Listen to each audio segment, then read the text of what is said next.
வாய்க்காலையும் வயற்காட்டையும் படைத்தாள் எனக்கென கிராம தேவனை. திம்மாங்கையும் திருக்கூத்தையும் நினைத்தால் நினைத்திடும் வாழும் நாள் வரை.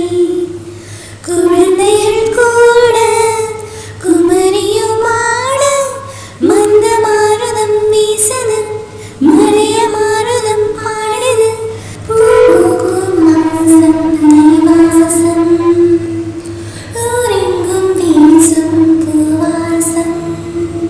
சின்ன கிளிகள் பறந்து